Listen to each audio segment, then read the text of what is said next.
এই সময়ের মধ্যে গোটা রাজ্য জুড়ে বামপন্থী ছাত্র এবং যুব সংগঠন থেকে শুরু করে বিভিন্ন গণ সংগঠন সমূহ নানান কর্মসূচি নিয়ে ময়দানে দাপিয়ে বেড়াচ্ছে। একই রকমভাবে কর্মসংস্থানের দাবিতে আইনের শাসন পুনঃপ্রতিষ্ঠা করতে এবং নেশার বিরুদ্ধে তীব্র গণ আন্দোলন গড়ে তোলার আহ্বানে বামপন্থী যুব সংগঠন সমূহ এর সদর বিভাগীয় কমিটির উদ্যোগে আজ রাজধানী আগরতলা ত্রিপুরা স্টুডেন্ট হেলথ হোমে এক গণ কনভেনশন অনুষ্ঠিত হয়। এই কনভেনশনে উদ্বেলিত যুব শক্তির সামনে আলোচনা করতে গিয়ে বামপন্থী যুব আন্দোলনের প্রাক্তন রাজ্য নেতা তথা বর্তমানে সিপিআইএম সদর মহকুমা সম্পাদক অমল চক্রবর্তী নিজেদের অধিকার সুরক্ষার এবং জনজীবনকে রক্ষা করার জন্য যুব শক্তিকে এগিয়ে আসার আহ্বান রাখেন। অমল চক্রবর্তী অভিযোগ করেন, বর্তমান সময়ে পরিকল্পনা করে বিজেপি দল ত্রিপুরা রাজ্যকে নেশার সাগরে ডুবিয়ে দিচ্ছে। শ্রী চক্রবর্তী দাবি করেন, একদিকে নেশার মাধ্যমে যুব শক্তির ভবিষ্যৎ নষ্ট করে দেওয়া হচ্ছে, আরেকদিকে একাংশ বিজেপি দলের নেতা কর্মীরা নেশার বাণিজ্যকে পাথেয় করে অর্থনৈতিকভাবে স্বাবলম্বী হচ্ছে। শ্রী চক্রবর্তী ত্রিপুরা রাজ্যের শিক্ষা এবং স্বাস্থ্যের প্রসারে বামফ্রন্ট সরকারের অবদানকে উল্লেখ করার পাশাপাশি দাবি করেন, এই সময়ের মধ্যে গোটা রাজ্য তথা দেশের বিজেপি নেতৃত্ব একটা অসহনীয় সরকার চলছে, যার ফলে গোটা রাজ্যের গোটা দেশের যুবশক্তি দিশাহীন হয়ে পড়ছে। সার্বিকভাবে আজকের এই যুব কনভেনশন থেকে অমল চক্রবর্তী সহ অন্যান্য বক্তারা যুবশক্তির পুনর্জাগরণের পক্ষে আহ্বান রাখেন। Bureau report, the live news. আপনার মাথা কাজ করে বলে মাথা আপনাকে সংকেত দিচ্ছে তোমাকে চিমটি কেটেছে, কিন্তু যার মাথা কাজ না করে সে কিন্তু কিছু বুঝতে পারে না। এই মাথাটাকে নষ্ট করে দাও। আজকে রাজ্যের বিজেপি সরকার, দেশের বিজেপি সরকার এই মাথা নষ্ট করে দেওয়ার ষড়যন্ত্র শুরু করেছে। এই যে আপনারা বলছেন নেশার সাম্রাজ্য, এটা দুটো উদ্দেশ্য। একটা হচ্ছে বিজেপির একটা অংশের নেতাদের পয়সার পাহাড় জমাও নেশার সাম্রাজ্য করে, আর হচ্ছে নতুন প্রজন্মকে নেশার মধ্যে ডুবিয়ে দাও, নতুন প্রজন্মের চিন্তা শক্তি নষ্ট করে দাও। এই জায়গাটা হচ্ছে ভয়ের জায়গাটা।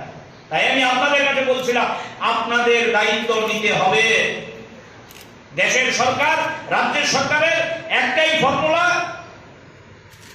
আমরা সবার ভালো করব না, অল্প মানুষের জন্য ভালো করব।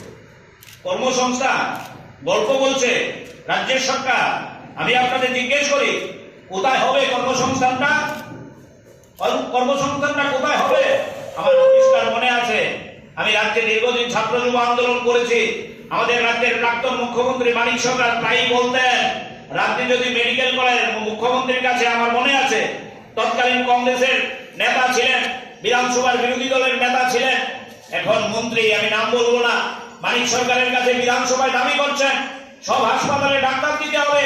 মানিক সরকার বলছেন, ডাক্তার এনে দিন, আমরা পোস্টিং দিয়ে দেবো, বেতনের কোনো সমস্যা নেই।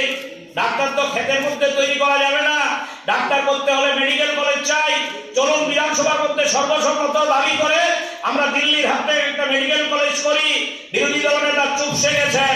মানিক সরকার বলেছেন, আপনারা যদি সাহায্য নাও করেন আমরা মেডিকেল কলেজ করে দেখাবো। 2005 সালে রাজ্যে মেডিকেল কলেজ হয়েছে।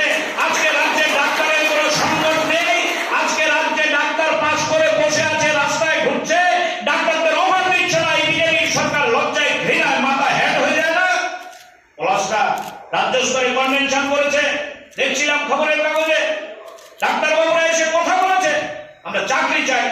ওই নার্স পাস করেছে, পয়সা খরচ করে, মায়ের গয়না বন্ধক দিয়ে নার্সিং পাস করে এনেছে, চাকরি দিচ্ছে না।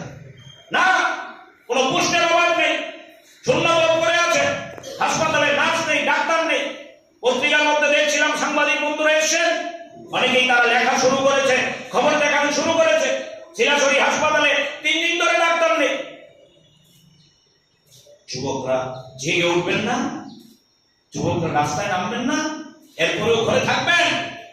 যুব উচ্চার বন্ধুদের উদ্দেশ্যে বলবো, শুধুমাত্র বাইক রেডি করে নমো ধ্বনি দিলেই হবে, নরেন্দ্র মোদী ধ্বনি দিলেই হবে। হ্যাঁ, আপনার পথ রাখার জন্য নরেন্দ্র মোদী ধ্বনি দিতে হবে, কখনো বিপ্লব বাবুর নাম বলে ধ্বনি দিতে হবে, কখনো মানিক শাহর নাম বলে ধ্বনি দিতে